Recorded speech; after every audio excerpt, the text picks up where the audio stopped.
Welcome to Two Homers and a Realist. We're back from the Nebraska game.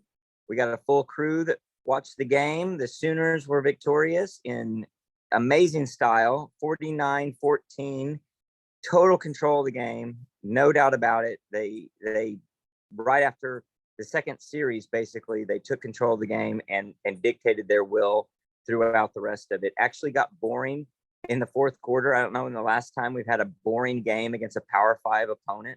It's been a long time. I'm going to argue later this is the best start that we've seen to a season since 2017 and maybe better. Yeah. But we got a lot to talk about. Obviously, we are doing this fairly remotely. I'm Steve. To my left is Mike. Ava. Connor. Christian. Lucas. Lucas coming in with his concert take and review that we'll get to later in the podcast when we get to the music section. We heard some music today in Husker Stadium or whatever they call it. Great atmosphere, incredible people. Very, very nice, exceptionally nice. Like you almost think they're making fun of you or there's like a game or something. Like, no, they're like, being sincere. Please don't beat me today. Yeah, they were very kind. And as Mike pointed out, there has been an inverse correlation there between how good they are and how arrogant and kind of jerky they were in the past. And they've always been nice with a good reputation, but all of that pretext is gone and it's nothing but kindness now. We had a guy come up to us and literally say, I was asked, those gentlemen, I asked if they sold beer in the stadium. And after he says no, he goes, "We are so glad you guys came today." Like, yeah. I must have had 10 different talk to me in about 2 hours. Yeah. Tell me to have a nice trip, a safe drive home, and like young people, just like that's like an old dude thing to say. Well, they were happy we came to continue the sellout streak. Yeah, because it was about 30% OU fans. Yeah, it was, and there were quite a few empty seats. So it's one of those sellouts that's a sellout in selling, not so much in attending. Right, for sure. But let's go around the room and talk about our takes and what we saw out there. Who wants to start it off? Connor, what'd you see today? It started off a little shaky. I think the thing that we saw early that we've even talked about recently is just the adjustments, especially on the defensive side of the ball, was awesome to see. I think Levy really wanted to establish a passing game today. I mean, we saw Dylan, get the ball out of his hand a lot. We can get into stats and stuff later, but overall just dominance, right? I think, the question that I asked you and that you just said after the game, when was the last time that we sat in the fourth quarter against a Power 5 opponent and even opponents like Kansas and we're bored in the fourth quarter, like legitimately bored, like, man, please run the clock. Like I'm ready. No chance about any kind of comeback, anything. Right. Really just, it was full backups in across the board. Great experience, great opportunities there. If you had the under, you started worrying. Yeah, that's true. The under was trouble there for a little while. Christian, you were sitting right next to Connor throughout the game. Can you corroborate what he said? Yeah, I agree. I don't know about this whole sitting in the end zone view that Lucas carries. Yeah, but other than that, we could see things okay. I will say one big thing to me that stood out was the O-line and Wanya Morris coming back. Actually, we got some push up front and actually created some running lanes today. So that was really interesting. That was positive to see. And then the personnel changes on defense and just kind of the different looks we threw. I think as the season progresses, it's only going to get better in my mind. I know we still haven't played, real top talent yet. But I think defensively, we're in the best place we've been in a very long time. So I'm excited to see what the future holds. What were your takes, Lucas? Take number one is I did not enjoy watching on TV as much as being at the game. It's been a while since I've watched a game on TV outside, I guess, Bedlam and then the bowl game last year. So that was not as enjoyable as I'd hoped. And I find it refreshing that obviously we weren't as vanilla on offense. I'm sure it was because of the opponent and also having Wanya Morris back. Eric Gray was able to run between the tackles, which was fantastic. Yeah. We haven't seen that in a season and a half. Well, last season plus the first 2 games this season. We haven't seen him run between the tackles effectively, but today he was able to do it. Now, they did give a bunch of yards last week to a no-name team in rushing, but it's still improvement over the last 2 weeks. And then it's really unusual that we've all seen it.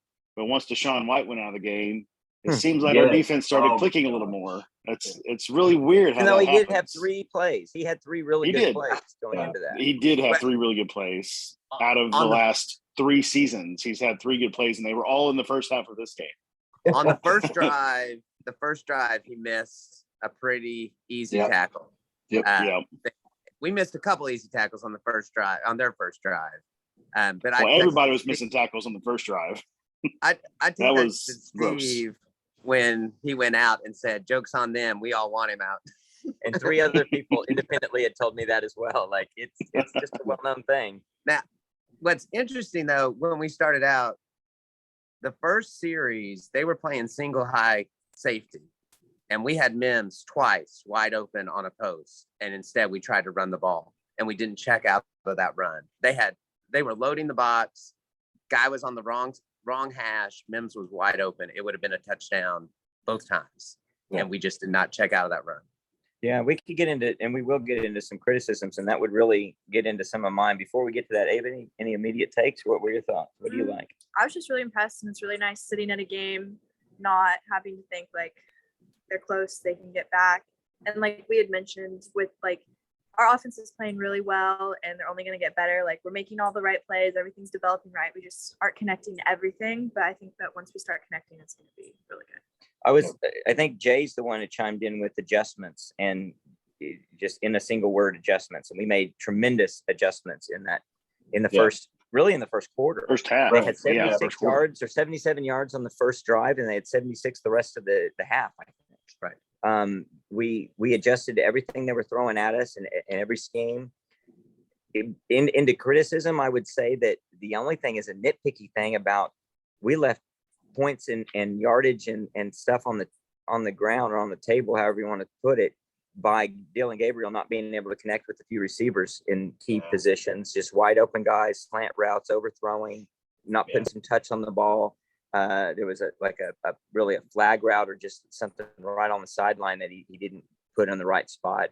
I think all of that is pretty adjustable, and maybe you can chalk.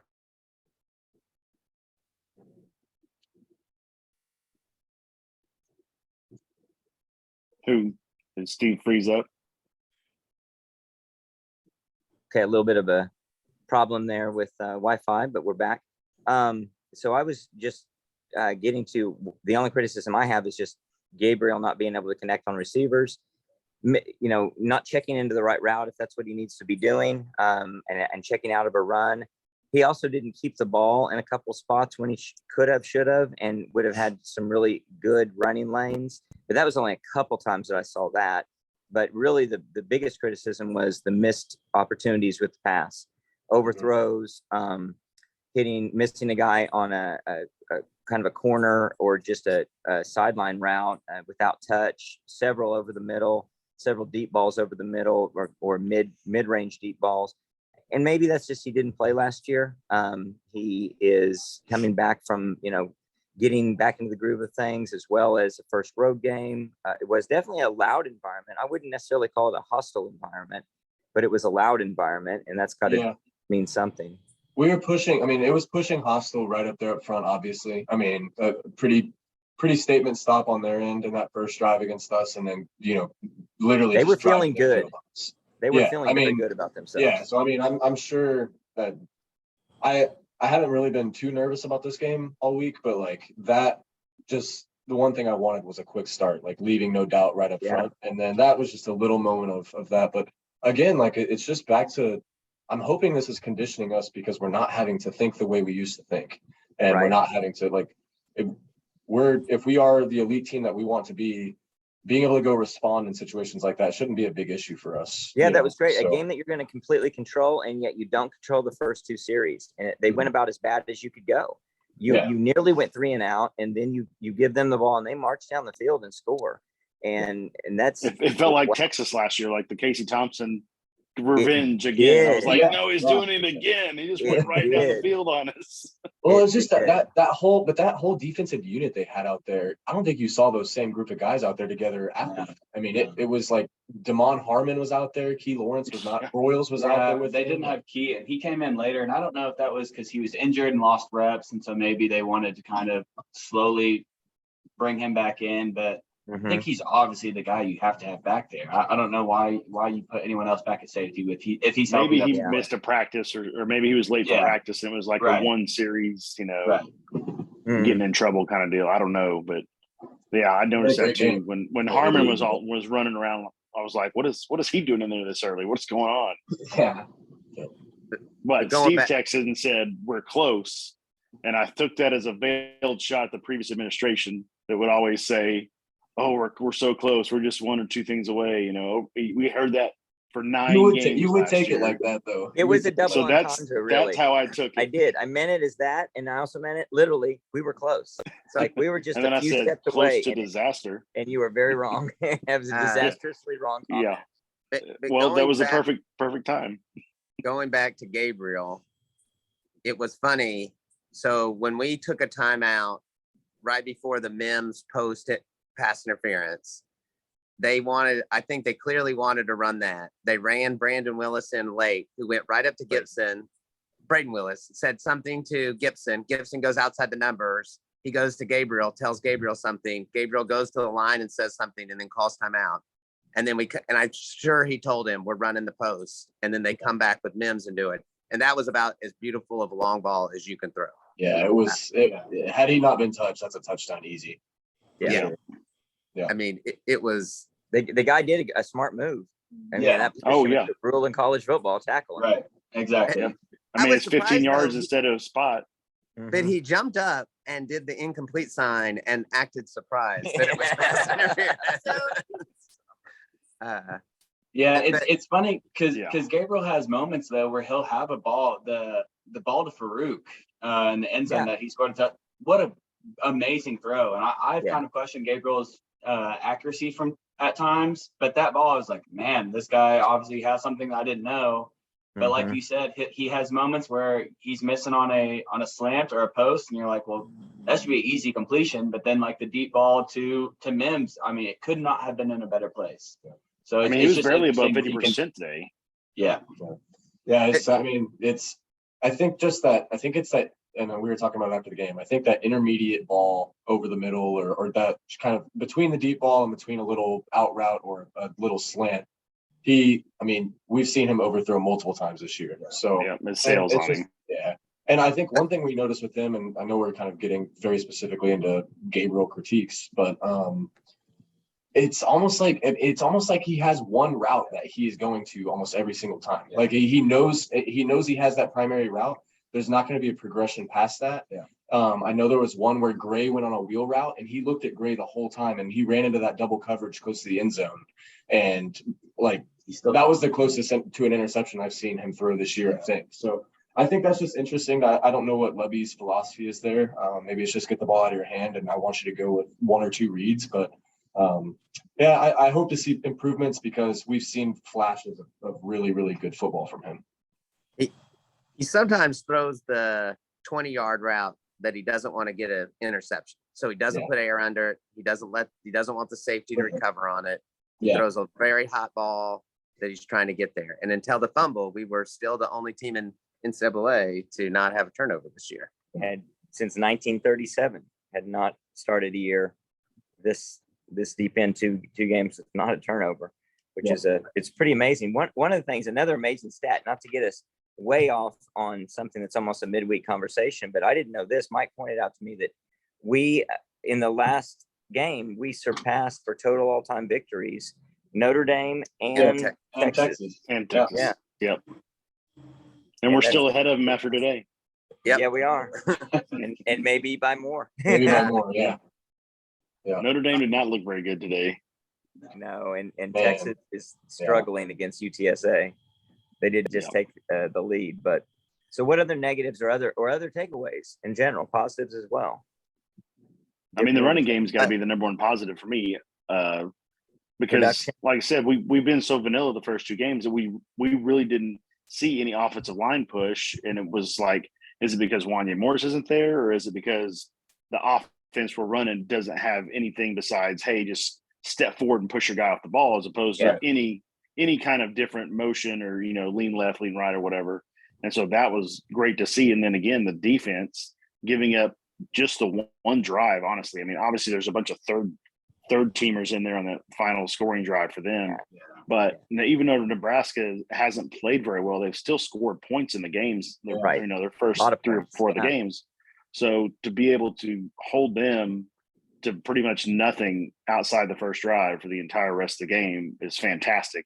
And not to mention all the lost yardage plays. I mean, Yes. not just sacks, but stopping the run, you know, 3-4 yard tackle for losses. I mean, that changes the complete drive. Yeah, I thought that was pretty impressive, and that is really a true point and something we were looking for. We opened up the offense a lot. We were definitely running a lot of different things, just schematically, and just little subtle differences that are, you know, throw a team off of balance. And then defensively, you're seeing some true blitzes as well as just some packages that are coming at them. I like the fact that we had several coverage sacks that obviously they're just locking everyone down. No one's open. The guy had a little bit of time, and then all of a sudden it just collapses on him, and it is a complete collapse. Yeah. Big hits on the quarterback. Yeah, I think I've been pretty big on the guy since he announced he was coming here. But Jaron Kanik, for a freshman, looked great today. Looked completely awesome. And I mean, there's some plays where he looked young, he looked fresh, and like, you know, would kind of get juked or something. But bringing him off the edge, he looked like a monster. So I saw Venables after the game said he barely knows how to play linebacker. Smiling, said he barely knows how to play linebacker. We're just now teaching. You know, he's just now getting his feet wet. So I'd love to see what happens with him. I mean, that's exciting. Would love to see him fill that Deshaun White role. Maybe that'd be great to see that. Well, it's kind of a shame that penalty didn't happen in the second half. That way he'd have to miss the next game.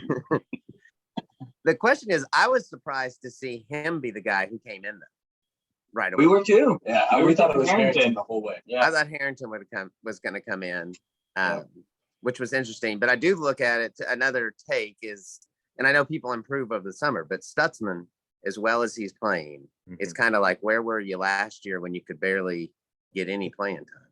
Yeah. I just think Grinch is crazy. So I don't think there's any reason Stutzman shouldn't have been playing. But no, I think that's it wasn't real obvious. Maybe it was. I don't know if it's coincidental or not. But when Kanik came in, like, I feel like the pressure on the quarterback drastically increased. I don't know if it's just some play calling that we mixed up or what, but him and Ethan Downs are all over the place. Right. So. Well, and sometimes, you know, we always talk about how important it is to stick with what works, and stick with simple sometimes gets the job done. Mm-hmm. And you see it on the offensive line when you just say, look, just go forward and block the guy in front of you and open up holes and let's go. Defensively, if you got a guy that just is an athlete and you say, look, there's a quarterback, go get him. And that's it. It's nothing more than that. It's nothing complex. Keep the decision-making real simple for him. Don't make him second guess himself. And then you see what the guy can handle, and you add layers of complexity in as you go. But that could just be it. You just this is an athlete. Turn him loose. Right.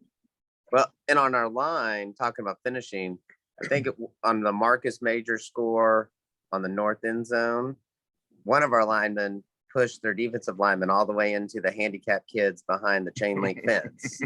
And it was like the play was well over. And I didn't get it. Like, that's a penalty. You want to give those kids some experience. Right. I was like, here, kids. You'll never be out here, but here's the taste. It was their make-a-wish to actually see some football being played. You know? Yeah, exactly. But on the running game, though, Eric Gray still does the fake right, go left, jump cut. Just the crazy, just like, oh my gosh. And watching too many of those A&M videos. You would think some team would just sell out on not buying the fake. Just say, cover it left and play him that way till he changes his mind. Yeah.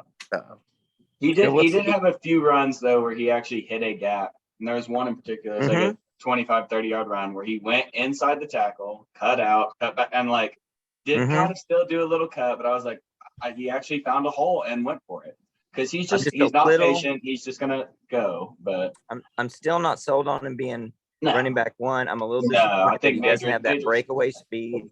And Right. like you need something as a running back. You need to have incredible power or Yep. breakaway speed, great hands, great blocking. There's something, and he doesn't have any of those things where you say he's at a very high level. It doesn't seem like to me. He understands the blocking though. He was filling the right hole many times. He just gets. It's just when he gets hit, he gets hit and it's over. Like there's no. Which today, I mean, I did have one of the minimum looseness today, but it's just Marcus Major looks like a running back. Yeah. He looks. It was big. nice to see Javante Barnes back in the mix, looking. He looked better today than he did the first game, and way better than the second game. Obviously, we thought he regressed the second game, but this game he came in and looked great. Has he Again always against the been Nebraska defense? on the kick return in the back? I don't think so. Yeah, I thought it was No. new today. It was before it was Who It's do they normally have back there with Bowen. Billy though? Bowman. Bowman. And Barnes were back there on the Yeah, who is it usually? Bowman and in Major. Major, yeah. Major. Yeah, it was Yeah. Major. Yeah. And so when I saw Well- them put Barnes out there, I thought Major was going to start, and they Mhm. didn't put him out there on the kickoff. He should have started. Yeah. Then he didn't start, but he And got then a he comes lot. in the I don't first know play if it the really next series. matters. Yeah. What are the thoughts about the game? Any other highlights or notes that anyone took? One guy who stood out for me on defense was Billy Bowman. Was coming down like near box level, and we talked about almost running the defense. I mean, he was kind of like telling the linebackers where to go. He texted, and that may have just been a front change that we're switching to, but we kind of go tap Stutzman and Stutzman shift out towards the edge, and it'd be almost a Guebu and Billy Bowman in the box, and that was an interesting look. But man, that kid flies everywhere. Yeah. He is Yeah, constantly involved on every. He defensive ran a play. guy down today that was just incredible that he got to him. Yeah, so He has he's got still a lot continuous of Roy highlight for Williams me. look to him Yeah. for sure. He did get under the block on that first drive for Nebraska, and then missed the tackle. Yeah. And Jaden Davis got a pass interference when I guess he wasn't strong enough not to be pushed down by the Nebraska wide receiver. Yeah, the Nebraska receiver just straight shoved him, and then as he recovered, he jumped to get the ball and got there early. So it should have been offsetting penalties. Honestly, it should have been offensive pass interference for the initial shove, and then defensive for him getting there early. And one defense of the end zone seating. So Dylan Gabriel on the fumbled snap, when he lined up, I turned to my sons who were there and I was like, he is a half yard onto the guard, not the tackle.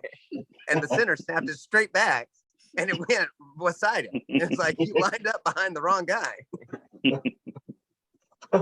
They do Nice. You could only see that from the end zone. The one The one Can only see when our play. players suck. Yeah. Well, there's just a number of things to be proud of and happy about. A lot of optimism, I think, rightfully awarded just across the board. It's the kind of progress you're looking for. You're looking for improvements game by game. We can debate who is the tougher non-conference opponent, but you have to, at least in a couple respects, add some major qualifiers for Nebraska in their favor. One, it's a road game. Two, it is Nebraska athletes. And there's just an ambiance around that game that's going to make it a little bit more difficult.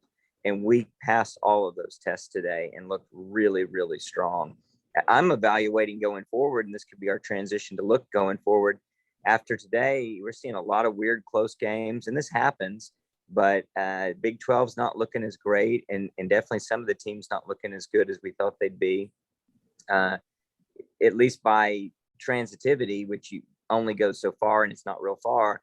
You've got BYU getting just destroyed by Oregon, and BYU handled Baylor last week. So maybe Baylor's not quite that great or going to be that big of a challenge. It does maybe that logic would mean Georgia's going to be really, really good, or is really good if we face them at some point in a playoff or something. But K-State, I don't think they're as tough as we have been fearing. They don't look as good as what we thought. Kansas probably looks better. The next coach at Nebraska might be the KU coach, actually. So I mean, maybe he'll take the job before our game. They won that game, right, against Houston. I mean, Yeah, we did. 3-0 for the first time since I don't know. 2007. Since probably, people walked the earth. Yeah. Yeah, since that. Yeah, I think not Since heard- Mangino. Have you not heard of Todd Reesing? Like, I think. Oh yeah.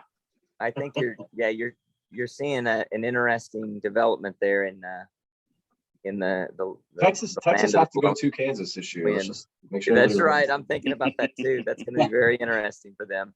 They're not looking real good against UTSA right now.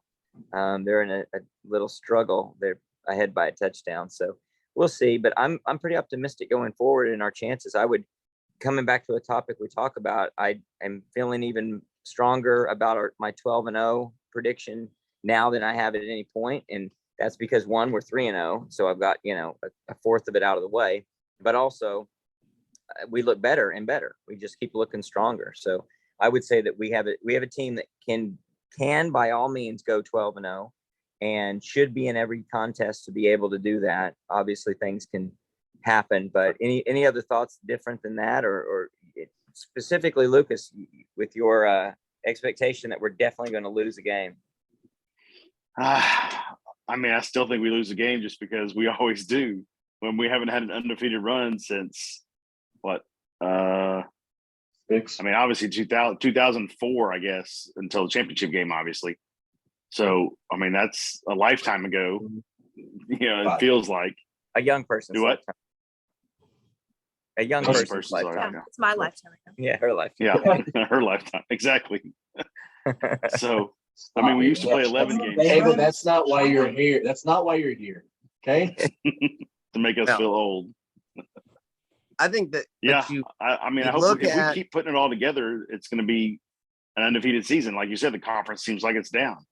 Nobody looks good. OSU looks okay. Yeah, OSU Um, might be the toughest challenge. That might be the second. It might be another. It Yeah. might be a Bedlam Conference Championship game. That the way Yeah, things we keep sort of working really themselves don't out. about them though yet, to tell you Right. the truth. We'll see. But you're right, they're winning games and they're looking pretty good doing it. but do we really know anything about us? Because Northwestern and Georgia Southern proceeded to get demolished today. So how good That's what I is was about to say Nebraska? too. It's like I don't know where I want to get my mind out of this. Like, all right, like this was because going into the season, this is the game that we all pegged. We're gonna know who OU is after this game. I don't think that question has fully been answered. I thought it was gonna be maybe even next week under the lights, primetime game, Kansas State, and then Kansas State goes and does what they do today. So, and then TCU is TCU. We may not know anything until we get to Dallas in 3 weeks. So, I mean, not anything. I think we know what the identity of this team is, right? So, but Yeah, I I don't would know. say that I think we know some things more than I even expected we would after today, because even though I said 49-10, I think was my prediction and the Mhm. score, and we're obviously really close to that, I didn't see us dominating the game the way we did today. We could have picked our score. We really could have done anything we wanted. And Yeah. we left a lot of points out there. And we stopped running. We stopped running And we an stopped offense doing midway through the anything. third. Yeah, early. midway, 8 minutes left in the third. It was 49, and everyone else got benched at that point. Yeah. And so that to me is something that's was not my expectation, that we know that much about this team, unless Nebraska is just completely awful. And we know they're really bad, but I can't believe they're like one of the, I don't know, how bad are they in the 132 or whatever teams there are in FBS football? They got to be in the top 100. So I don't know. So 2007 was the year I was thinking of, where we beat North Texas 79-10, Miami 51-13, Utah State 54-3, Tulsa 62-21, thinking we were world beaters, and then got beat by Colorado the next week, 24-27. And I don't want to get too high, because that year in 2007, we looked like world beaters and we finished 11-3. Yeah. A good season, but not, we obviously, things change. So What do you guys think we face that challenge though? Like what game is that? Maybe that's more what I was getting to is maybe we Yeah. have answered a lot of questions who we are, but when are we going to face the team where it's like, all right, this is going to be that test. But a close game, a game that's an actual contest in the fourth quarter. Yeah, maybe that's a good way to phrase it. Yeah, I would say Texas is pretty likely to be the I think next. so too. I think so too. I mean, that game, can you really judge ourselves off that game? Because think of like the '08 season. We ran roughshod through the entire league, the Yeah. '08 season, but we lost to Texas. And that game can just be a fluke, and you really can't judge. Sure. I mean, In any that's game. one of the best offenses we've ever had was '08. And, we couldn't hang with Texas on that day. It was, Yeah. I mean, I think but- that there's a factor there, but I don't think you can discount it. It's going to be, you'd have to say that if that game goes into the fourth quarter, more likely than not, you're talking about a true test, not some fluky thing. Now we'll see how good or bad Texas is. That was a really good Texas team that year too. So I would say, regardless, that was because they were in contention to go to the Big national 12 was title as stacked we did. The Big 12 was Yeah. so good that year. Yeah, Big That's when 12 was amazing. Kansas was good that year. That's when Missouri and Kansas were fighting for the North. Right. Yeah. 3 little letters. BCS means dollar signs. I don't know. Aside from that, maybe it is a Baylor or I don't think it's going to be Iowa State. Iowa State. Yeah, I don't know. I don't know. We may not get challenged. It may be a year like in 04 or 03, aside from the championship game, and that was sort of fluky that we don't get challenged. I don't know. But our defense is light years ahead of where we've been, regardless on if these guys are good or not. We are better defensively. And when they put in Anthony Grant and basically we're trying every way to get him the ball today, we were chasing him down. I mean, he ran sideline to sideline for a loss of 5 Yeah. on one play. It could have lost. That was awesome. And it should have been a loss of 15. Yeah. Right. Yeah. They got the ball in the second quarter. They had 115 yards offense, and when they left the field, they had 90. We had stopped. We had put them back 15 yards. I mean, we didn't give up any big. I take that back. I think we gave up one. They had 1st and 15, and we ended up giving that away. But we didn't give up any real long third downs where you thought that it was ridiculous that we gave that up. No. We weren't out of position after the first We were drive. playing crisp. We wore the crisp whites and we were playing crisp. It was nice. I would say that it's almost eerie or something we should probably not get too focused on, but this team rhymes with the first 2 years of Bob Stoops so much. When you look obviously at all the weird connections and similarities with Heupel versus or compared with Gabriel, when you look at all of the changes and the transition, I'm thinking about the defense in your comments, Mike. They just look so good in so many ways, so different than what we've seen. And yet we know they lost a lot of talent from last year, and they're starting with a lot of young guys. And I know a lot of these guys they've got are more talented than the guys that we went to championships with back then. But you are seeing, at least in the youth, the fact that you've got guys like a Rocky Kalmus and Dan Cody's and these guys that weren't Tommy Harris's in terms of their recruiting status and everything, but then they were incredibly productive and just did amazing things. So that's coaching, and that's just going to get better as we both develop the current players and get new additional talent in that lineup. Right. Yeah, absolutely. It's like we had, but say Tommy Harris, when we played North Carolina in the Hispanic Heritage game, and they gave out sombreros. Yeah. But in that Rain delay game, or almost rain delay. Yeah. But like the first play of the game, on the snap, he hit the center into the quarterback, and they fumbled it, and he recovered it.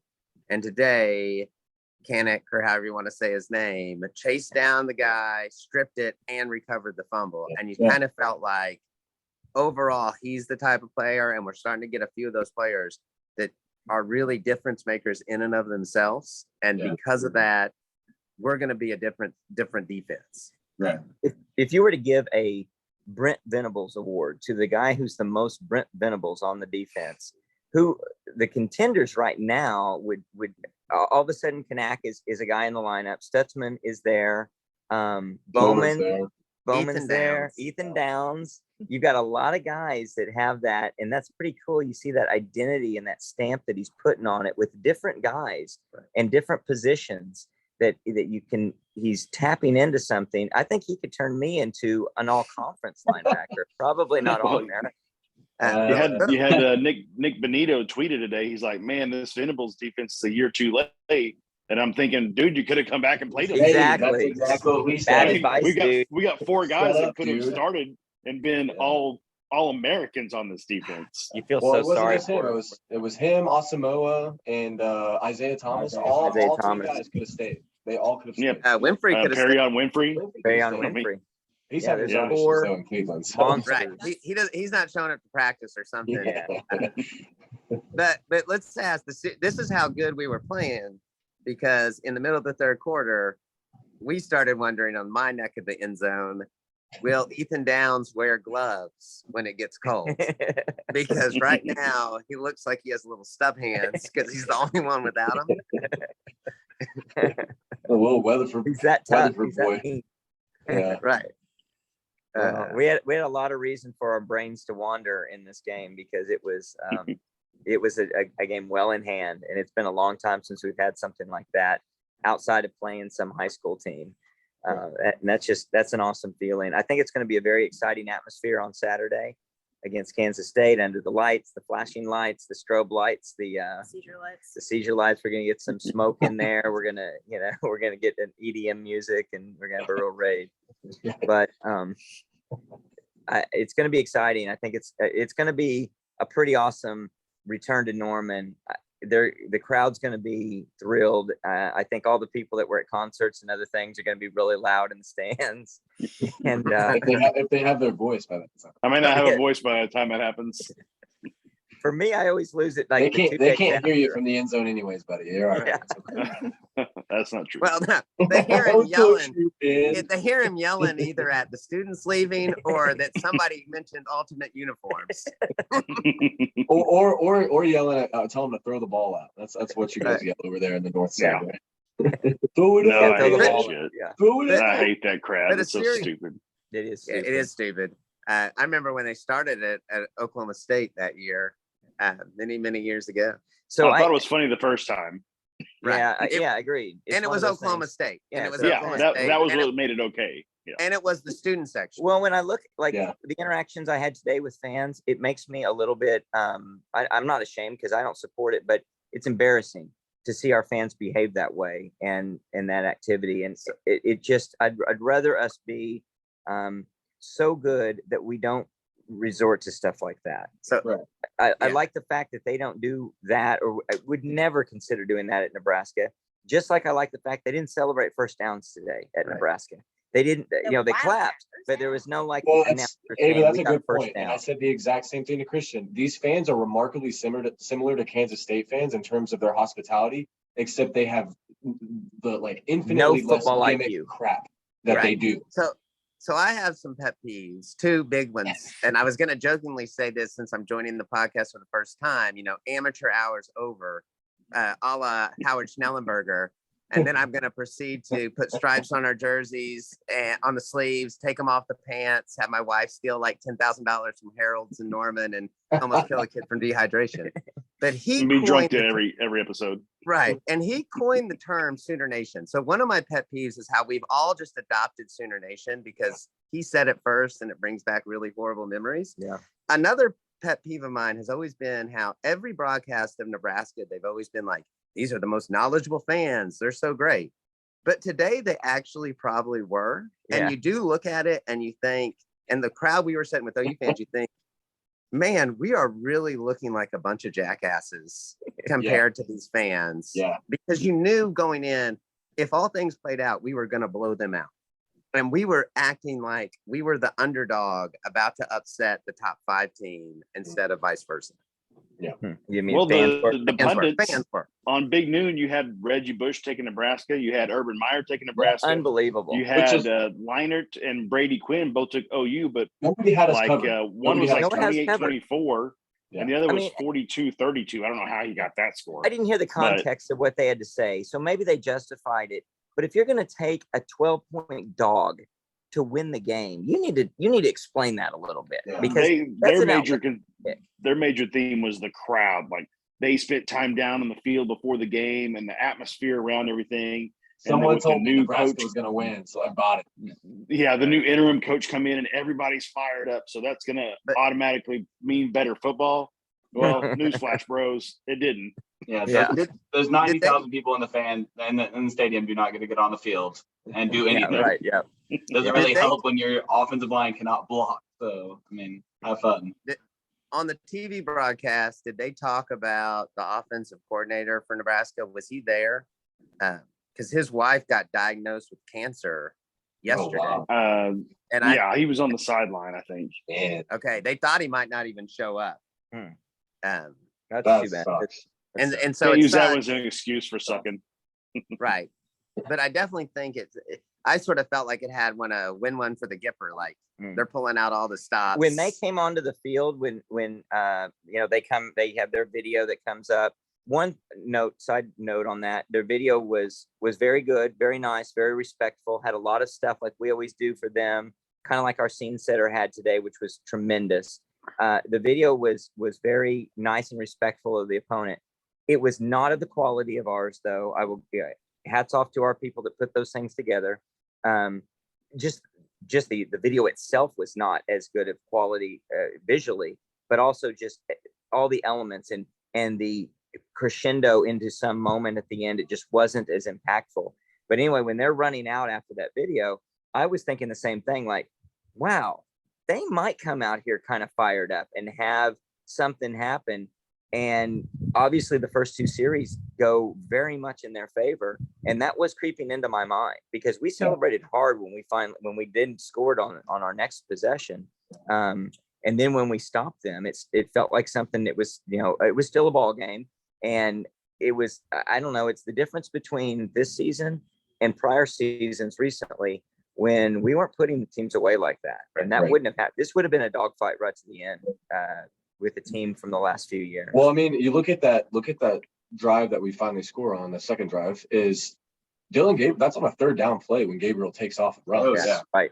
So, I mean, But it was a total design quarterback draw, or Yeah, the it was a offensive line great didn't get the play. call because we had two guys 20 yards downfield blocking. Yeah, The it was a good play. It Nebraska was a good play call. didn't figure out something was up. It surprised me. right. Well, we did have two other illegal lineman downfield penalties Yeah, that throughout the happened game. multiple times. But that They're design. aggressive. I like the aggression. Well, one of those, the one that happened going into the north end zone, when he actually threw the ball, the guy had got all the way back. He figured it out. I don't know if they showed it on TV. Oh, really? He had went too far and then he started backing up.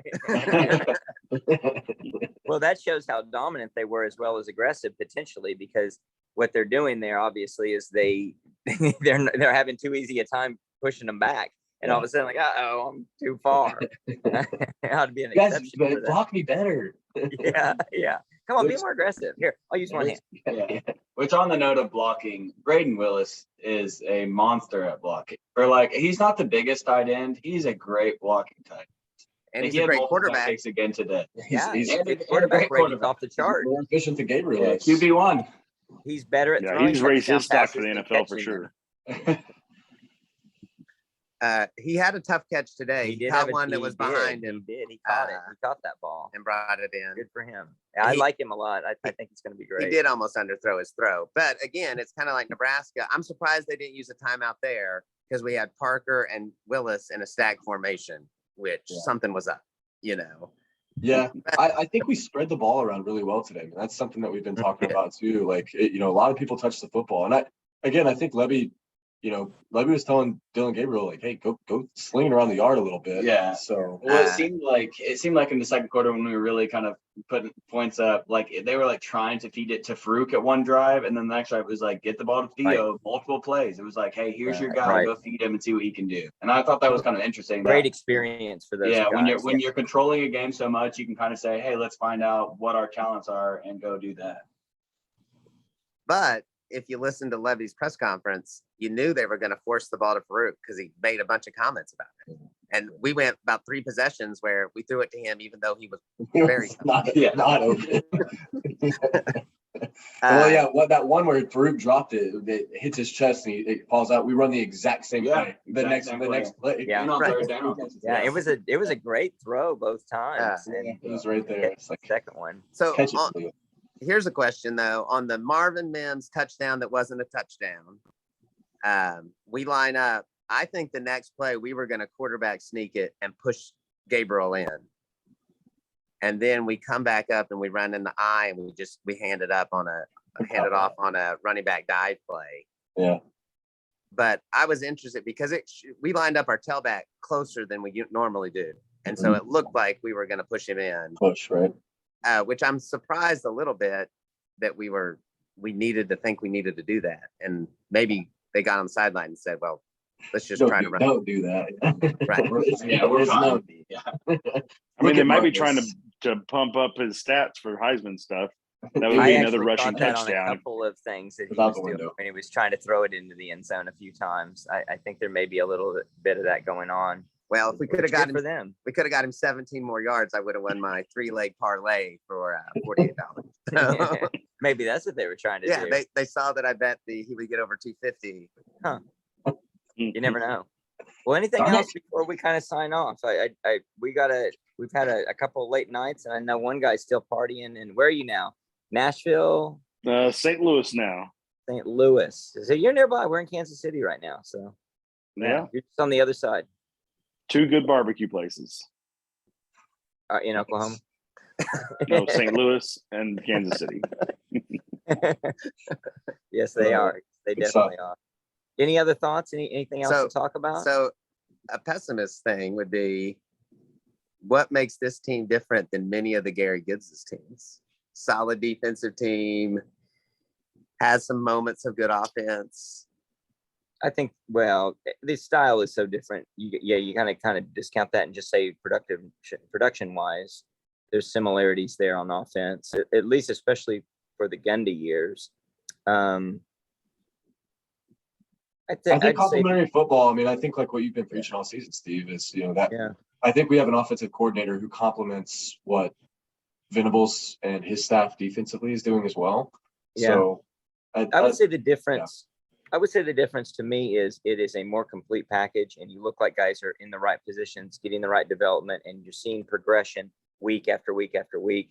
Whereas those years, those were thin years for a lot of reasons. NCAA probation being the chief culprit, but you are just seeing a gradual decline, a depletion of the Switzer years, and the talent pool, both coaching wise and player wise, was being depleted there. This seems to be a little bit more on the rise, pretty clearly to be on the rise.